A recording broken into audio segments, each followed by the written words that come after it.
हुई है।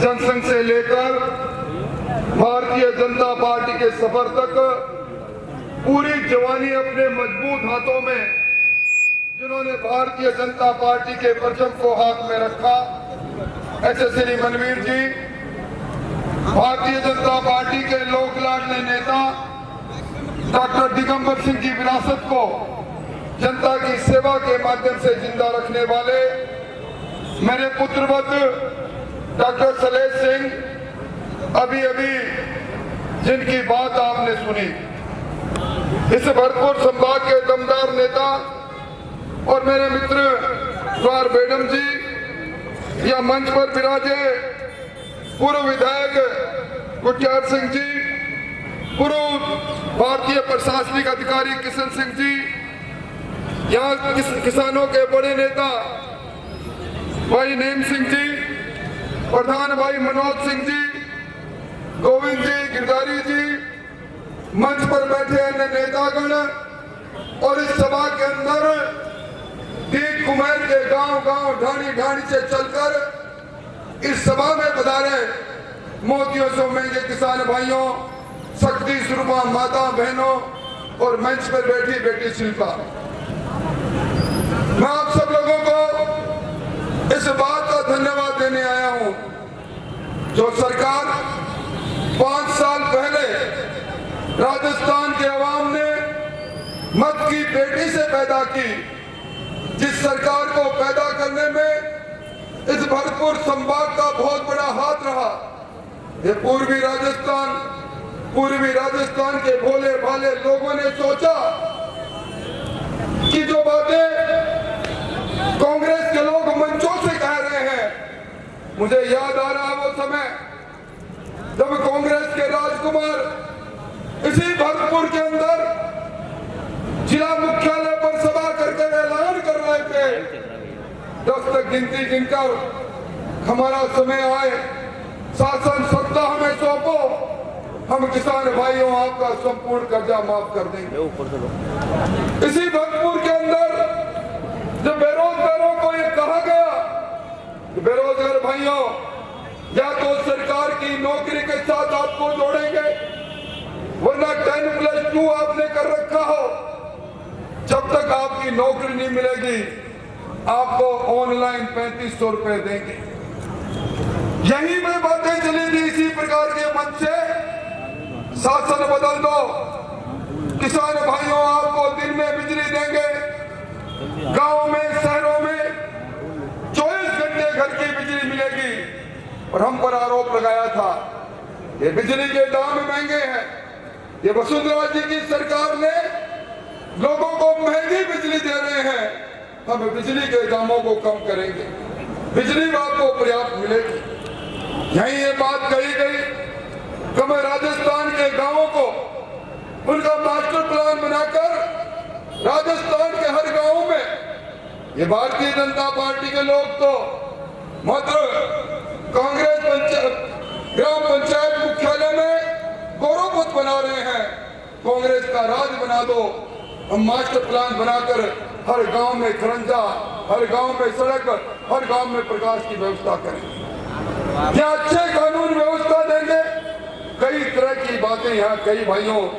और आज 4 साल का समय हम सबको मालूम है, सरकार 5 साल के लिए और 5वें साल को हम चुनावी साल भी कहते हैं, और 5वें साल के अंदर आखिरी 3 महीने में नो मैंस लैंड, यानी उस वक्त किसी का शासन नहीं, आचार संहिता लगती है।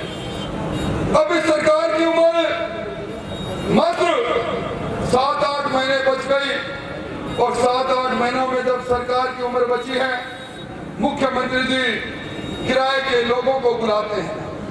कल मुझे बताया पूरे जिले के अंदर जितने नरेगा कर्मी थे और आंगनबाड़ी की उन सहायिका को ये टारगेट दे दिया गया, हर आंगनबाड़ी में काम करने वाली महिला कर्मी आएगी, साथ में 20-20 महिला को लेकर आएगी।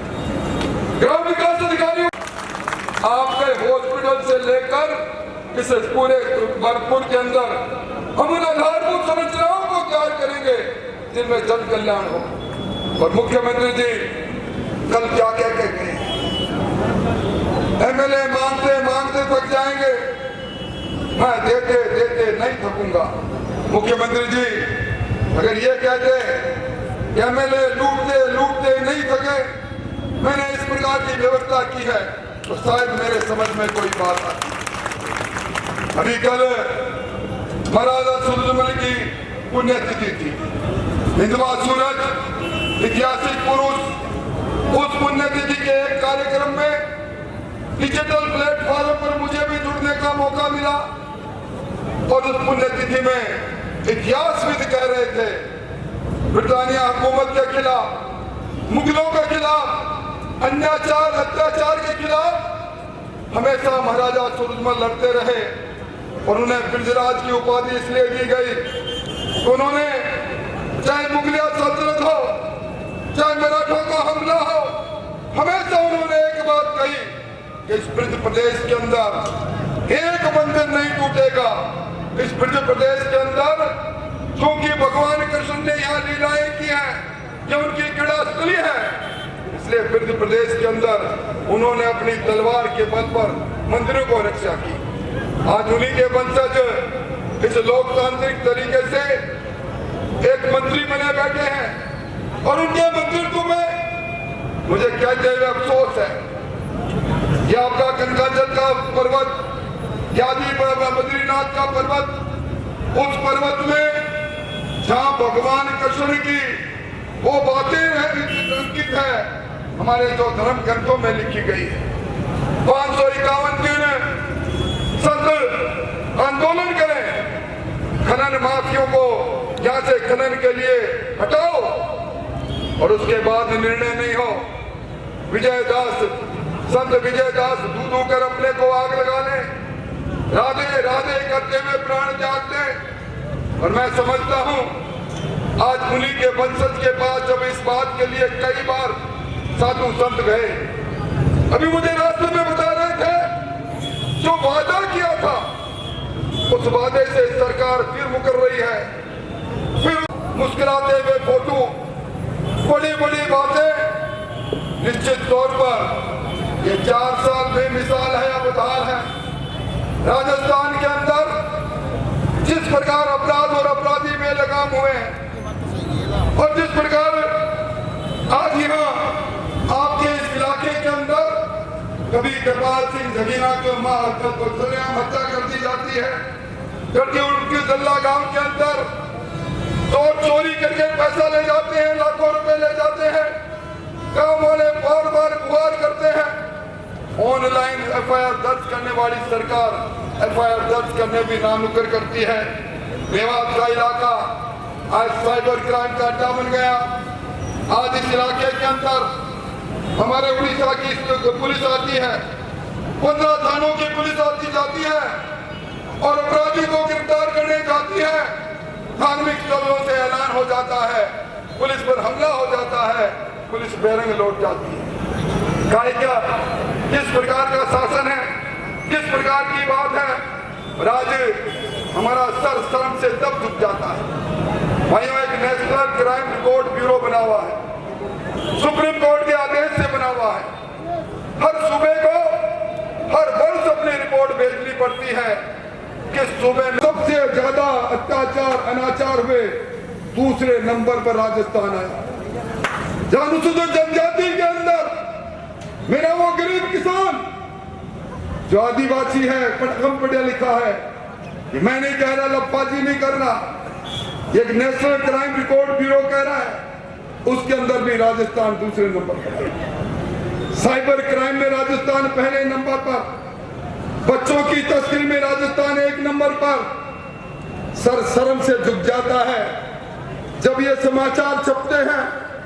बांसवाड़ा में, भीलवाड़ा में, उदयपुर के आदिवासी इलाके के अंदर बहन बेटी को स्टाम्प पर बेचा जा रहा है, स्टाम्प पर बेचा जा रहा है। इससे बड़ी बात हो नहीं सकती। मैं समझता हूं ये सारी बातें इस बात को सिद्ध कर रही है कि जहां थाना और कचहरी की नीलामी चालू हो जाए, जहां भरतपुर संभाग का आईजी और उसका दलाल जो थाने से पैसा इकट्ठा कर रहा था प्रमोद शर्मा पकड़ा जाए, थानेदार हर महीने पैसे चुकाए और उस थानेदार को इस बात की छूट दी जाए जनता को लूटो। और मैं जुम्मेवारी से कहकर जा रहा हूं, मैंने पहली बार देखा है राजस्थान के अंदर चोरियां होती है, यहां भी अनेकों चोरियां हुई, ये लंबी लिस्ट मेरे पास है।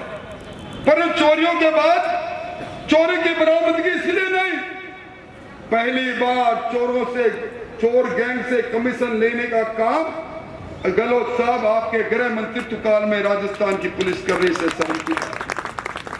और भाइयों, मैंने तो अजब गजब बात सुनी, हम जनप्रतिनिधि हैं, मैं डॉक्टर दिगंबर सिंह के पास साथ यहाँ दर्जनों बार आया, लोग आते थे, मिलते थे, अपनी बात कहते थे, सरपंच आता था, पंच आता था, पार्षद आता था। मैंने तो अभी सुना अब आपके महाराजा से, आपके एमएलए साहब से कोई मिलने चला गया, उन्हीं की रहनुमाई करने वाले रणधीर जी सरपंच चले गए, मोहन सिंह जी सरपंच चले गए, पुलिस पीछे हो गई कि बिना अनुमति मिलने क्यों आया। मैं समझता हूं गृह मंत्री, मुख्यमंत्री जी जो बात कहते हैं, अपने सहयोगी को कभी नालायक कहते हैं, कभी निर्लज कहते हैं, सचिन पायलट साहब को कभी गद्दार कहते हैं, और एक बात कहते हैं कि इनकी रगड़ाई नहीं हुई। मैं आज इस सभा में कहकर जा रहा हूं, मुख्यमंत्री जी, ये जनता तैयार बैठी है, समय का चक्र घूम रहा है, 11 महीने का समय निकल जाएगा, मत की पेटी से सरकार पैदा करने का वक्त आएगा, जनता आपकी इतनी रगड़ाई करेगी, इतनी रगड़ाई करेगी कि आप कहीं नजर नहीं आओगे। राजी कह रहा हूं भाइयों, जिस तरह पहले हम लिखा करते थे टीबी का रोगी बताओ 1000 रुपए इनाम पाओ, क्योंकि टीबी उन्मूलन का कार्यक्रम चलता था, उसमें था कि टीबी का रोगी बच ली जाए, सामने आ जाए, दीवार पर लिख देना भरतपुर संभाग में कांग्रेस का एमएलए बताओ और 1 लाख रुपए इनाम पाओ। इस संभाग के अंदर सूपड़ा साफ होने वाला।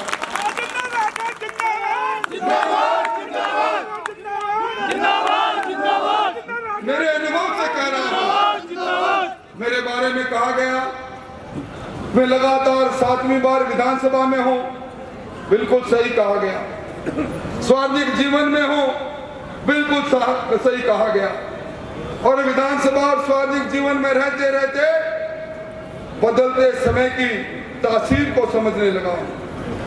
चेहरों पर नजर डालकर मैं कह सकता हूं, ये चेहरा गुस्से में आया हुआ, मुट्ठी तनी हुई मुट्ठी, ये बदलाव चाहती है, परिवर्तन चाहती है, और जब मेरी निगाह इस छोर से उस छोर पर जाती है, मैं कह सकता हूं डी कुबेर के लोग इस बार बदलाव चाहते हैं, लोकतंत्र में राजतंत्र नहीं, लोकतंत्र में लोक लाडले बेटे को बनाना चाहते हैं, वो समय भी आ जाए।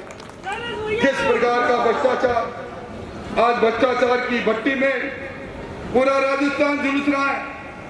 ये मैं नहीं कह रहा, अभी इंडियन करप्शन सर्वे हुआ था, उस सर्वे के अंदर उन लोगों ने राजस्थान के आवाम से पूछा, जिन लोगों का काम पड़ा सरकार से, मैं इस मंदिर के सामने कह रहा हूं, 67% लोगों ने कहा हाँ काम पड़ा, ग्राम सेवक से पड़ा, पटवारी से पड़ा, तहसीलदार से पड़ा, एसडीएम से पड़ा, कलेक्टर से पड़ा, मंत्री से पड़ा, 67% लोगों ने कहा बिना रिश्वत दिए काम नहीं होता इस सरकार के अंदर। क्या हालात है, आपने देखा होगा, रिंगस के अंदर एक वकील हंसराज बावलिया जलकर मर गया, वकील था, जब उससे खुद से रिश्वत मांगी गई, जब उसने एसडीएम की शिकायत की, जाके पुलिस में शिकायत की, ये एसडीएम मुझसे इस नामांतरण और इस काम के लिए इतने रुपए मांग रहा है, उस पुलिस के सीआई ने उसको बुलाया, एफआईआर लिखाओ, एफआईआर लिखाने के बहाने से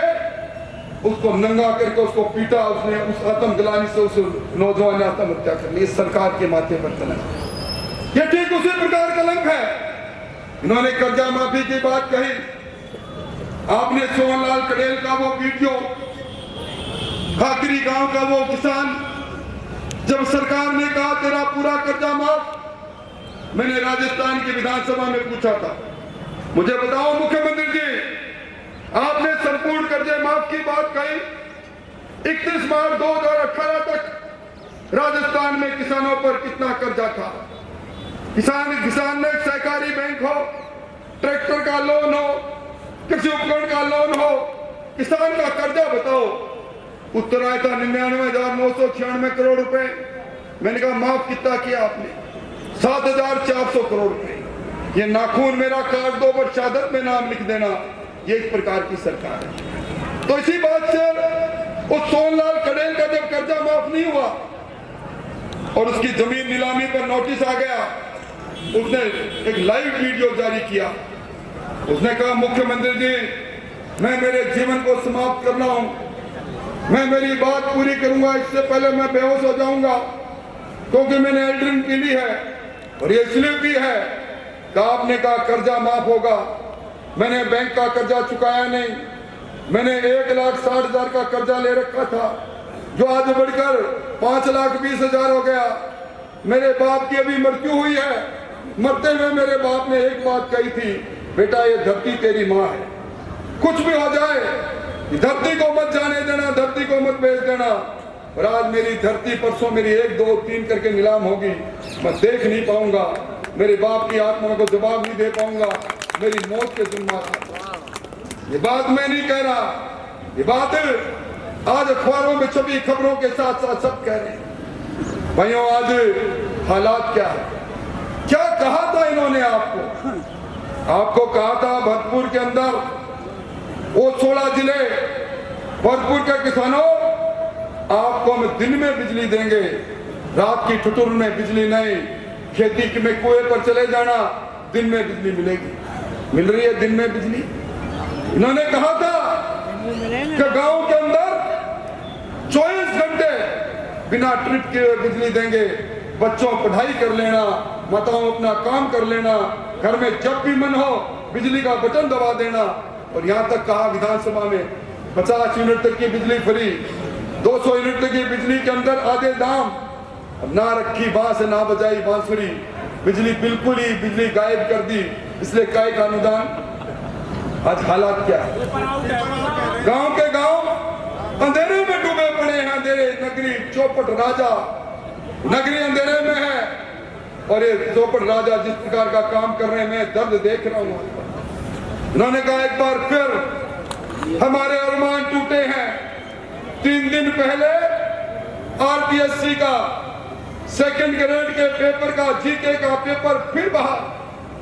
कौन दोषी है? हमने रीट की चीट की बात विधानसभा में उठाई थी। आप यूट्यूब पर जाकर हमारे भाषण सुनना। हमने कहा था ये राजीव गांधी स्टडी सर्किल, जिसकी सरपरस्ती में और कोई नहीं, सरकार का मंत्री सुभाष गर्ग जिसका पैटर्न है, मुख्यमंत्री जिसका चीफ पैटर्न है, और आपने इन लोगों के हाथ में बिल्ली के सामने दूध का कटोरा रख दिया। और ये पहली बार नहीं भाइयों, बात वही है। रीट के अंदर जब माध्यमिक शिक्षा बोर्ड के निदेशक डीपी जारोली को निलंबित किया गया था, उन्होंने सोशल मीडिया पर कहा मुझे बलि का बकरा मत बनाओ, असली किरदार कहीं और छुपे हैं। कौन है ये लोग? इनकी आपने सोशल मीडिया पर फोटो देखी होगी। ये वो लोग हैं जो कांग्रेस के अग्रिम संगठनों नोट बिछाना चालू कर दो तो भी 14,000 करोड़ नहीं होते। महंगी बिजली खरीदी, खुद के पावर हाउस बंद करके खरीदी। ये सरकार हर चीज के अंदर भ्रष्टाचार का तांडव कर रही है। अभी कुछ दिन पहले लंपी की बीमारी आई, राजस्थान कलंकित हुआ। आपके पड़ोस में उत्तर प्रदेश में योगी जी ने एक दिन के अंदर 1,96,000, 1,95,000, 1,24,000 इस प्रकार प्रतिदिन गौवंश को वैक्सीनेशन किया। और अपने यहाँ 5,600, 7,200, 6,700 क्या सरकार कह रही है। 73,000 गायें मरी है, और मैं कह रहा हूँ ये संख्या लाखों में है। और भाइयों, हमारे शास्त्र कहते हैं गौ माता है जिसमें 34 करोड़ देवी देवता रहते हैं, और ये 34 करोड़ देवी देवता वाली माता अगर तड़प कर मरती है 33 कोटि तो उसके उसकी आत्मा से जो दुराशीष निकलती है वो शासन करने वाले लोगों को नस्ते नबूद कर देती है। इस सरकार को तो जाना है। इस सरकार की कितनी बातें कर ले, मैं समझता हूं इन सारी बातों में ये लगता है सरकार है ही नहीं। आपके यहाँ जिस प्रकार के कर्म कुकर्म हो रहे हैं, आपके यहाँ जिस प्रकार की कानून व्यवस्था हो रही है, आपके डीग क्षेत्र के अंदर आज भी 3500 बीघा जमीन का जल भराव, जिस पर बड़ी बड़ी आश्वासन आज सत्ता में बैठे लोगों ने दिया। आपकी डीग नगर पालिका, मैं इसी मंच से शासी अधिकारी आपको कहना चाहता हूं, इस भ्रष्टाचार की इस भट्टी के अंदर खुद अपना हाथ मत दो, जलकर राख हो जाओगे। 8-10 महीने बाद सरकारें बदलेगी, आपके नाक से भ्रष्टाचार में लिया हुआ पैसा वापस नहीं निकलवाले तो फिर हमारी भी सेवा करने का क्या मालूम। आज आपके यहाँ की सड़कों की बदहाली और जिस प्रकार मुझे अफसोस है, भरतपुर शहर के अंदर पद्म विहार कॉलोनी के अंदर भगवान के मंदिर को, हनुमान जी के मंदिर को रात के अंधेरों में रातों रात हटाया गया। अरे भगवान राम तो वो है जिन्होंने लक्ष्मण के मूर्छित होने पर पर्वत संजीवनी बूटी के लिए उठा लाए थे। आपने मंदिर उठाया है, आपकी सरकार हनुमान जी उठाकर ऐसा फेंकेंगे, समय आने पर आपको मालूम। आज जिस प्रकार की हालत है किसी से छुपी हुई नहीं है। सवाल खड़ा होता है, इस भरतपुर के अंदर प्रधानमंत्री जी पीएम केयर्स के वेंटिलेटर भेजते हैं, निजी चिकित्सालय में क्यों चले जाते हैं? इन सारी बातें ये कह रही है कि अब इस सरकार के दिन पूरे हो गए।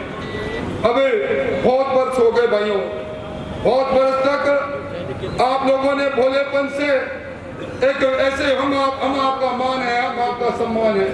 भाइयों अब वो समय चला गया जब राजा रानी के पेट से पैदा होता था, वो राजतंत्र का जमाना था। अब राजा मत की पेटी से पैदा होता है, और जब मत की पेटी से राजा को पैदा करना है तो जनता राजा यानी सेवक को पैदा करे, और सेवक के रूप में उस विरासत को आगे बढ़ाए जिसकी बुनियाद में डॉक्टर दिगंबर सिंह जी का सपना था।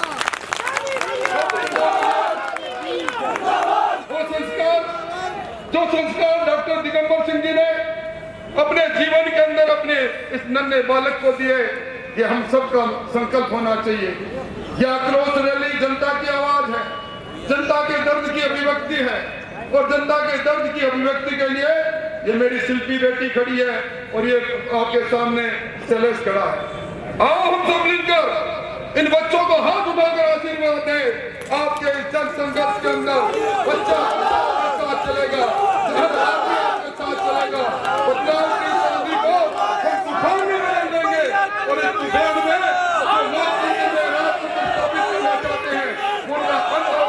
मेरी बात आपने सुनी, बहुत बहुत धन्यवाद देते हुए इतनी बड़ी संख्या में आप आए, आपका आभार।